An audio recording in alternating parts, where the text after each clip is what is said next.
Selamat pagi teman-teman. Pagi ini saya akan membawa tentang PMK PMK nomor 4 tahun 2022, yaitu tentang PPN atas penyerahan barang hasil pertanian tertentu. Latar belakang dari PMK 64 ini yaitu pertama PMK 89 tahun 2020 ini perlu diubah karena terdapat perubahan tarif PPN dengan diundangkannya Undang-Undang Nomor 7 tahun 2021 tentang harmonisasi peraturan perpajakan. Dalam Undang-Undang HPP terdapat pengaturan pemungutan dan penyetoran PPN terutang dengan mekanisme pemungutan PPN yang terutang atas penyerahan barang hasil pertanian tertentu dari sebelumnya menggunakan nilai lain sebagai DPP diubah menjadi menggunakan besaran tertentu. Untuk memberikan keadilan dan kepastian hukum serta penyederhanaan administrasi perpajakan dalam pelaksanaan hak dan atau pemenuhan kewajiban perpajakan bagi PKP yang melakukan penyerahan barang hasil pertanian tertentu. Objeknya yaitu barang hasil pertanian tertentu, sebagaimana yang tercantum dalam lampiran PMK. Kalau dilihat dari lampiran PMK 64, ada beberapa jenis yang termasuk dalam pertanian tertentu, yaitu di bidang perkebunan itu ada kelapa sawit, kakao, kopi, aren, jambu mete, lada, pala, cengkeh, karet, teh, tembakau, tebu, kapas, kapuk, rami, kayu manis, kina, panili, jarak pagar, serih, atsiri, kelapa, atau tanaman perkebunan dan sejenisnya. Untuk tanaman pangan ada padi, jagung,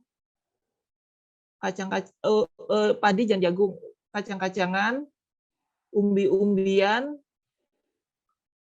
yaitu termasuk ubi kayu, ubi jala, dan talas. Untuk tanaman hias dan obat, itu ada tanaman hias, tanaman potong, termasuk daun, bunga, tanaman obat. Tanaman obat itu termasuk buah, daun, biji, umbi, batang, kulit, bunga, dan lain-lain. Untuk hasil hutan kayu, itu ada kayu, kelapa sawit, karet. Untuk hasil bukan kayu, itu ada bambu batang, rotan, gaharu, agatis, sorea, kemiri, dan tengkawang.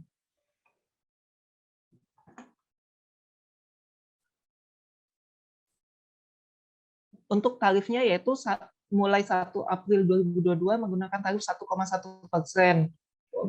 Untuk paling lambat 1 Januari 2025 itu menggunakan tarif 1,2%. Diperoleh dari 10% dari tarif PPN yang berlaku.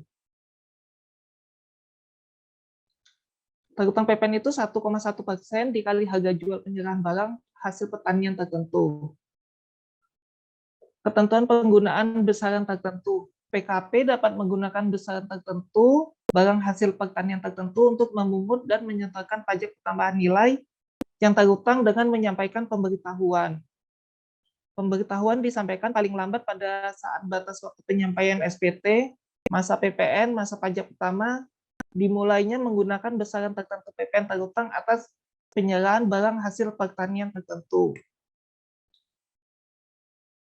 Format pemberitahuan penggunaan besaran tertentu untuk memungut dan menyatakan PPN terutang atas untuk barang hasil pertanian tertentu menggunakan format seperti ini. Wajib pajak harus mengisi untuk memungut menggunakan tarif barang hasil pertanian tertentu. Ketentuan menggunakan besaran tertentu.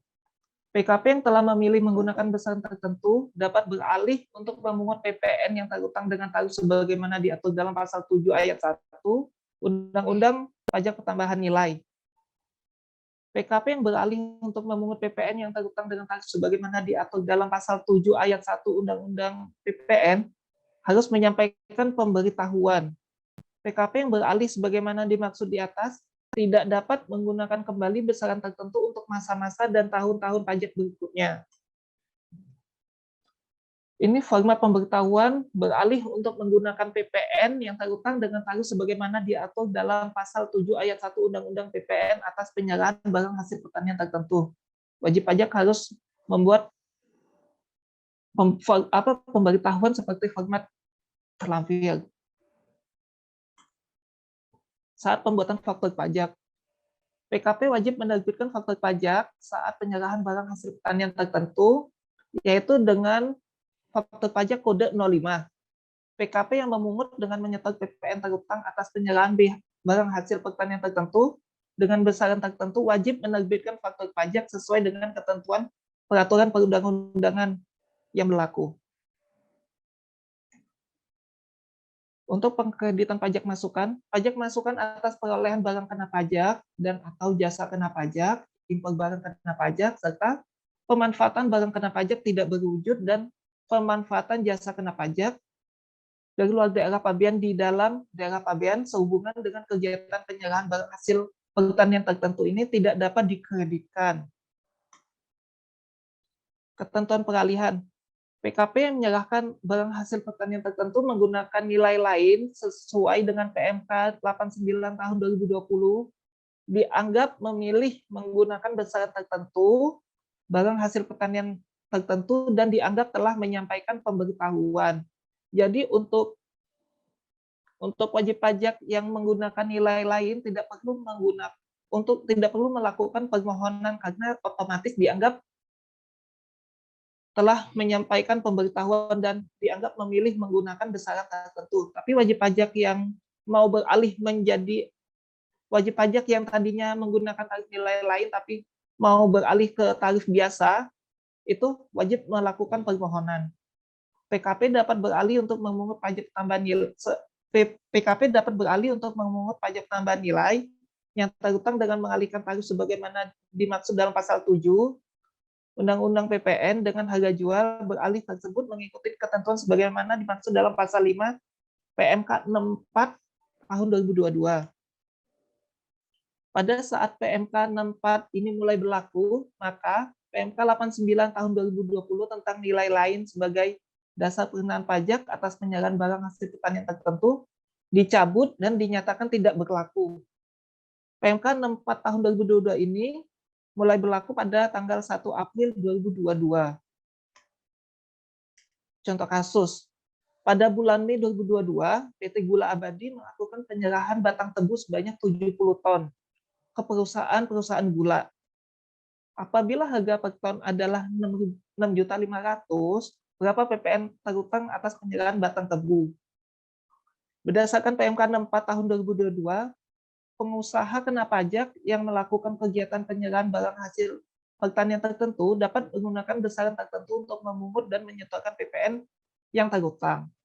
Tata cara perhitungannya, PPN barang hasil pertanian tertentu 1,1% dikali harga jual. Dengan demikian perhitungan PPN atas transaksi tersebut yaitu 70 ton dikali 6.500.000 yaitu 455 juta dikali 1,1%.